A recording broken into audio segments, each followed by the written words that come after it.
দেখো, রাগের মাথায় তোমাকে উল্টোপাল্টা বলে ফেলি, কিন্তু জানো তো ভালো আমি তোমাকেই বাসি। আর মানুষ তার উপরেই রাগ দেখাতে পারে যাকে সে ভালোবাসে। বাইরের লোকের সামনে অপমান করলে ঘরের মধ্যে ভালোবাসা না দেখালেও চলবে।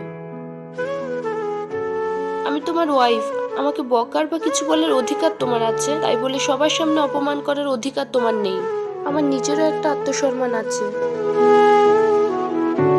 আই এম সরি, আমার এরকমটা করা উচিত হয়নি।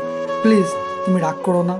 নিজের ওয়াইফ, তাকে শাসন করার অধিকার আছে, ভালোবাসার অধিকার আছে, তার সমস্ত বিষয়ে হস্তক্ষেপ করার অধিকার আছে, কিন্তু অপমান করার অধিকারটা কেউ কাউকে দিতে পারে না।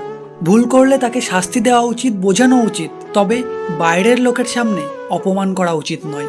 কারণ ওয়াইফরা তার হাজবেন্ডের কাছ থেকে দু একটা কথা শুনে নিতে পারে, সহ্য করে নিতে পারে, কিন্তু বাইরের লোকের সামনে অপমান করলে সেটা মেনে নিতে পারে না। শুধু ওয়াইফরা কেন, কেউই পারে না।